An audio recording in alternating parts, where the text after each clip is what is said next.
Je m'appelle Camille Montagne, je suis conteuse puis j'habite à Mont-Louis, en Haute-Gaspésie. En fait, moi, je viens du monde du théâtre. J'ai étudié à l'École de théâtre de l'UQAM, puis j'ai comme une carrière de comédienne, mais beaucoup en théâtre de création. Puis j'ai une compagnie de théâtre qui est basée à Trois-Pistoles, avec une autre personne qui, elle, habite à Trois-Pistoles. Puis comme tranquillement, ma vie artistique s'est comme déplacée vers l'Est. Puis après ça, c'est comme mon envie d'être plus avec la mer, la forêt, la montagne, puis de vivre en communauté qui m'a amenée à Mont-Louis il y a 3 ans.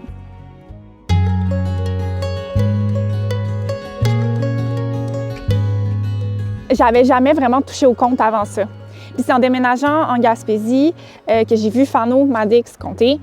Et puis là, ça a comme ouvert mon esprit parce que dans ma tête, le conte, c'était comme un truc un peu de vieux bonhomme avec sa pipe sur le coin du feu qui va me conter la chasse-galerie. Puis genre, super histoire la chasse-galerie, mais tu sais, c'est pas trop mon univers. Puis là, Fano a fait quelque chose de comme vraiment contemporain, une adaptation des histoires trad, mais dans toute son fabulousness, puis son queerness, puis elle mettait aussi genre avec des 4 roues dans le fond du bois, tu sais, vraiment quelque chose de qui donnait une vie nouvelle au conte.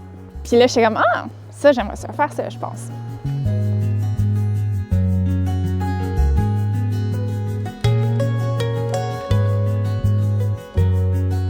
Les contes, ils se sont quand même couverts d'un beau vernis du patriarcat puis de l'Église beaucoup. C'est beaucoup les curés, les prêtres qui ont écrit les histoires, qui les ont repassées. Puis là, tu sais, il y avait comme un set de valeurs assez conservatrices. Puis...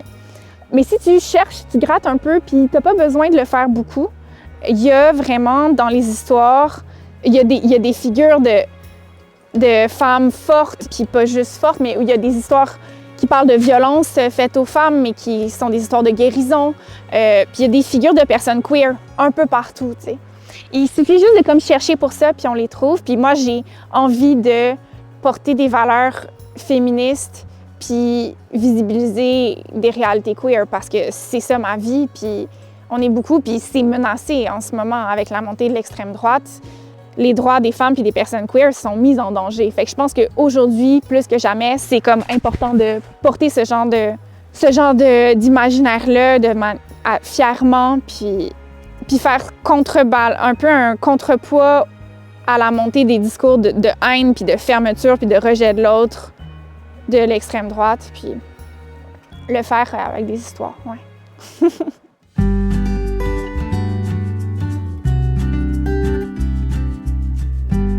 Je suis pas sûre que le conte permet de faire des choses que d'autres formes d'art permettent pas, mais il y a des choses que le conte fait particulièrement bien. Ce contrepoids-là dont je parlais à une montée d'idées de droite puis d'extrême droite conservatrice qui va beaucoup chercher dans la tradition, tu sais. Avant, c'était le même, puis le bon vieux temps, les bonnes vieilles valeurs, puis quand la femme était au foyer, puis non, puis en fait, on devrait retourner à ça. Moi, je trouve que c'est important de pas laisser le passé, l'héritage, la tradition à la droite. De montrer qu'en fait, on peut plonger dans nos racines, s'appuyer sur ce qu'il y avait avant, sur la tradition, se réapproprier nos traditions, parce que je pense que c'est important pour notre identité, pour comme notre sentiment d'appartenance en communauté. Je comprends pourquoi on a envie de tradition. Puis je pense que la tradition, elle peut aussi être vraiment inclusive, vraiment étrange, vraiment pétée, vraiment comme... Elle se transforme aussi. Elle peut même être révolutionnaire, la tradition, je pense. Comme dans le conte, il y a ça. Il y a genre, on se déplace, on imagine des mondes nouveaux, tu sais. Je pense que c'est comme un lieu spécifique pour se réapproprier d'où on vient, le conte.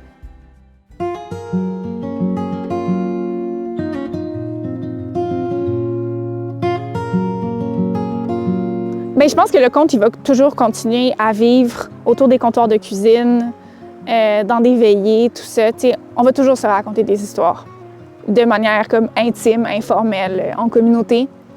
Puis je pense quand même que sa forme professionnelle du conte, dans le milieu des arts vivants, je pense qu'on est comme dans un bon timing pour le conte en ce moment. Il y a comme je pense qu'on a envie de formes d'art où on reconnecte avec l'humain. Comme paradoxalement, moi, je suis pas trop Tu sais, il y a tout le trip AI, puis comme nouvelle technologie dans l'art, c'est aussi très fort. Mais je pense qu'en même temps que ça nous donne envie de complètement l'inverse. Puis le conte, il répond un peu à ce désir-là.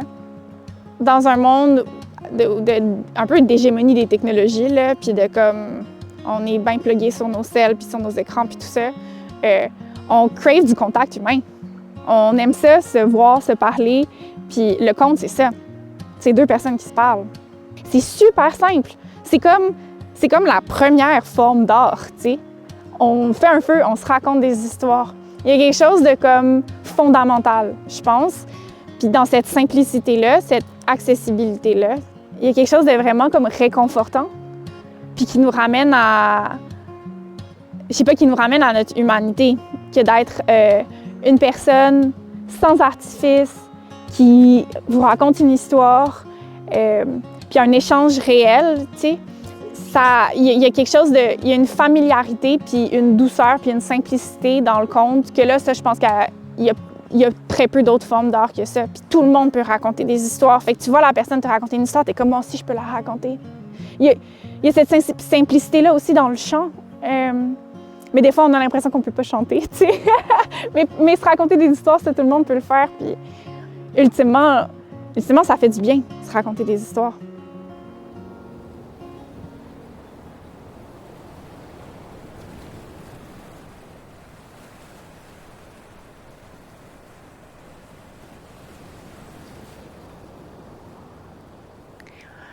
Une chose qu'il faut savoir, c'est qu'il paraît qu'une fois par année, les phoques sortent de la mer, viennent sur la terre, enlèvent leur peau, puis prennent une forme humaine. Et puis là, ils passent une nuit à fêter. Et puis, au petit matin, ils remettent leur peau de phoque, puis ils retournent dans la mer. L'histoire que je vais vous raconter, c'est l'histoire d'un pêcheur qui habitait dans sa petite maison en haut d'une falaise sur le bord de la mer, à l'écart du village. À tous les matins, le pêcheur descendait la falaise, allait chercher sa barque amarrée dans la petite anse, puis il partait pêcher. Un matin, apparemment comme les autres, à l'aube, juste avant que le soleil se lève au-dessus de la mer, le pêcheur est descendu, et puis là, il a entendu des échos étranges, on aurait dit de la musique, on aurait dit des rires. Il n'y avait absolument jamais personne sur cette plage-là. Il ne comprenait pas. Il a cherché d'où ça venait. Et puis là, il a entreaperçu des lueurs d'un feu dans une caverne dans la falaise. Il s'est approché, puis il a vu un groupe de femmes nues qui dansaient. Il les a regardées, médusées, pendant un petit moment. Puis à l'entrée de la caverne, sur les galets, il y avait des pots. Le pêcheur, il connaissait son folklore. Il a pris une peau, il l'a pliée soigneusement, puis il l'a cachée dans son sac. Il est parti pêcher. Puis quand il est revenu, comme il s'y attendait, sur une grande roche, il y avait une femme nue, frigorifiée et seule. Il s'est approché d'elle, il lui a donné son manteau, il l'a aidé à se réchauffer, il l'a invité à venir chez lui. Arrivé chez lui, il lui a fait une bonne soupe chaude, il l'a entourée de couvertures sur le bord du feu. Il s'est bien occupé d'elle. Les jours ont passé, l'homme prenait toujours bien soin d'elle. Ils s'entendaient bien. La femme est restée. Les semaines ont passé, les mois ont passé, puis ils se sont mariés. Elle était bien avec le pêcheur, il prenait bien soin d'elle. Mais à tous les jours, pendant de longs moments, elle allait s'asseoir sur le bord de la falaise puis elle regardait la mer.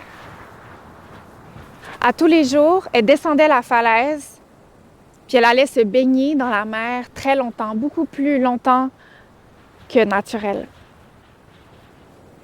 Elle aimait particulièrement les coquillages. Elle ramassait des petits coquillages comme ça qu'elle trouvait sur la plage. Puis elle fabriquait des ornements pour la maison. Elle les cousait dans les rideaux. Elle faisait des petites sculptures qu'elle posait sur la table. Puis les mois se sont transformés en années. Puis le pêcheur et la femme ont eu 1 enfant, 2 enfants, 3 enfants. Des petits êtres merveilleux qu'elle adorait. Et avec les années qui passaient, la femme allait de moins en moins souvent s'asseoir sur la falaise pour regarder la mer. Et puis quand elle allait se baigner, elle attrapait froid beaucoup plus rapidement. Puis elle devait sortir rapidement. Puis comme ça, avec le temps qui passe, elle s'est baignée de moins en moins souvent. Elle a commencé à trouver qu'il y avait trop de coquillages dans la maison. Elle a décroché les rideaux. Elle en a refait des unis blancs. Un Noël, la femme se sentait un peu malade. Elle a décidé de ne pas aller au réveillon. Son mari était en train de revêtir ses plus beaux habits dans leur chambre. Elle a aidé les 3 enfants à se préparer. Elle les a mis tout beaux, elle les a peignés tendrement. Puis avant de les laisser partir pour la messe, elle leur a donné un bec à chacun d'eux sur le front. Avant de se coucher, la femme a fait le ménage dans la chambre puis elle a ramassé les vêtements du quotidien que le pêcheur avait laissé traîner par terre comme ça. Le pantalon de travail qu'il portait à tous les jours. Elle a senti comme un objet dans la poche, elle ne comprenait pas trop. Et puis, il y a une petite clé qui est tombée du pantalon. Elle n'avait jamais vu cette clé-là. Elle a cherché qu'est-ce que la clé ouvrait. Elle ne trouvait pas, elle est allée dans la remise du pêcheur. Et puis, en dessous d'un tas de gros cordages puis de filets, elle a trouvé un coffre. La clé ouvrait le petit coffre. Et puis dans le coffre, il y avait sa peau. Alors c'est comme si la brume qui était rentrée dans son cerveau s'est dispersée. Les souvenirs lui sont revenus comme par vagues. Comment elle avait fait pour oublier? Comment elle avait fait pour ne pas s'en rendre compte pendant toutes ces années-là? Avec un mélange de soulagement puis de peine immense, elle a serré la peau contre elle, elle est sortie de la remise, puis est allée sur le bord de la mer. Elle a enfilé sa peau, puis elle a plongé dans l'eau. Cette nuit-là, quand le pêcheur et ses enfants sont revenus de la messe de minuit, leur mère, sa femme, était plus là. Le lendemain matin, elle était toujours pas là. À partir de ce jour-là, quand les enfants marchaient sur le bord de la mer, il y avait souvent un phoque qui les suivait, les yeux luisants. Le phoque qui jetait des petits coquillages à la suite des enfants, parfois du poisson frais. Mais leur mère est jamais revenue.